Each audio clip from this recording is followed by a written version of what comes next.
চলবে। সেই সম্মেলন প্রক্রিয়া আমাদের চলছে, গোটা রাজ্য জুড়ে বিভিন্ন জেলায় হয়ে গেছে। মালদা জেলা সম্মেলন আজ এবং আগামীকাল হবে, এরপরে ফেব্রুয়ারিতে আমাদের রাজ্যের সম্মেলন, তারপর এপ্রিলে পার্টি কংগ্রেস হবে। আপনাদের সবার কাছে যে কথা বলতে চাই আমরা, দেখুন এখানে সভা করে তৃণমূলকে গালাগাল দিয়ে শুধু শুধু আপনাদেরও সময় নষ্ট, নিজেদেরও সময় নষ্ট। আপনারা একদিনে বুঝে গেছেন তৃণমূলকে, গালাগাল খেয়ে ওরা শুধরোবে না। গালাগাল খেয়ে ছাগল ঘাস খাওয়া বন্ধ করতে পারে, কিন্তু তৃণমূল ঘুষ খাওয়া বন্ধ করবে না। শুধু শুধু ওদের নামে গালাগাল দিয়ে সময় নষ্ট না করে, দেখুন বামপন্থী আন্দোলন অত্যন্ত কঠিন সময়ের মধ্যে দিয়ে যাচ্ছে আমাদের রাজ্যে, আমরা সবাই জানি।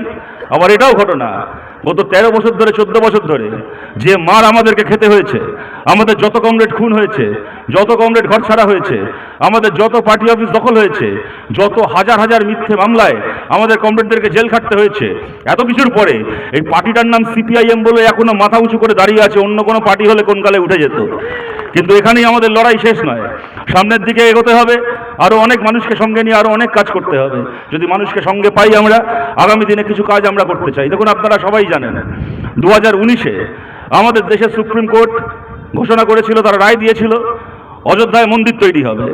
এই রায় যার পছন্দ হয়েছিল সেও মেনে নিয়েছিলেন, যার পছন্দ হয়নি তিনিও মেনে নিয়েছিলেন। তারপরে আমরা কি দেখলাম, 2019-এর সেপ্টেম্বরে ওই রায় আসার পরে কয়েক মাস যেতে না যেতে করোনার প্রথম ঢেউ যখন চলছে, তার মধ্যে মন্দির উদ্বোধনের কাজ শুরু হয়ে গেল। তখন থেকে তারিখ হিসেব করে যে মন্দির উদ্বোধন এখন করছি, শিলান্যাস করছি, 4 বছর পরে মন্দির উদ্বোধন করব, তারপরে লোকসভার ভোট করাবো। ঠিক ক্যালেন্ডার মেনে লোকসভা ভোটের আগে মন্দির উদ্বোধন হলো, গোটা দেশ জুড়ে প্রচার হলো। 500 বছর পরে প্রভু রামচন্দ্র মোদিজির হাত ধরে আবার অযোধ্যায় ফেরত গেছে। তারপরে লোকসভার ভোট হলো, আমরা দেখলাম প্রভু রামচন্দ্র মোদিজির ওপর দিয়ে যায়, মোদির ওপর আরেক কাঠি। 500 বছর পর অযোধ্যায় ফিরে গিয়ে প্রথম যে কাজটা করলো তা হচ্ছে মোদিকে ধাক্কা দিয়ে অযোধ্যা থেকে বার করে দিল। কিন্তু যে কথাটা আপনাদেরকে বলছি, যে সুপ্রিম কোর্ট 2019 সালের সেপ্টেম্বরে রায় দিয়েছিল অযোধ্যায় মন্দির তৈরি হবে, সেই সুপ্রিম কোর্ট 2016 সালে রায় দিয়েছে আমাদের দেশে সম কাজে সম মজুরি দিতে হবে। আমাদের দেশে কন্ট্রাকচুয়াল লোক নিয়োগ করার নাম করে মানুষকে দিয়ে বেকার খাটানো যাবে না। সমস্ত কাজ করার জন্য যে লোকটা পার্মানেন্ট তিনি মাইনে পান 30,000 40,000, আর যে কন্ট্রাকচুয়াল সে মাইনে পাবে 5,000 6,000। এই ব্যবস্থা চলতে পারে না। আমাদের সুপ্রিম কোর্ট 2016 সালে রায় দিয়েছে। ওদের হাতে ক্ষমতা আছে, ওদের হাতে সংখ্যা ছিল, সংখ্যার জোরে এত কিছু আইন করতে পেরেছে।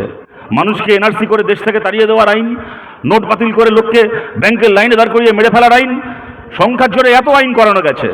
সংখ্যার জোরে সম কাজে সম বেতনের আইন করা যেত না? যে কি অবস্থায় আমরা আছি, আপনি রাজ্যের সরকারের চাকরি দেখুন, কেন্দ্রের সরকারের চাকরি দেখুন, কি প্রাইভেট চাকরি দেখুন, পার্মানেন্ট চাকরি বলে কোনো চাকরি নেই। গ্র্যাজুয়েশন করছে, মাস্টার ডিগ্রি করছে ছেলে মেয়েরা, 5,000 টাকা 6,000 টাকা 8,000 টাকার একটা কাজ পেলে যেন আকাশের চাঁদ হাতে পেয়ে গেছে এমন অবস্থা হচ্ছে। চাইলেই ব্যবস্থা শেষ করা যায় না? চাইলে এরা করতে পারতো, এরা করেনি। আমরা বলছি কমিউনিস্ট পার্টির সঙ্গে থাকুন। আমাদের এরপরে প্রথম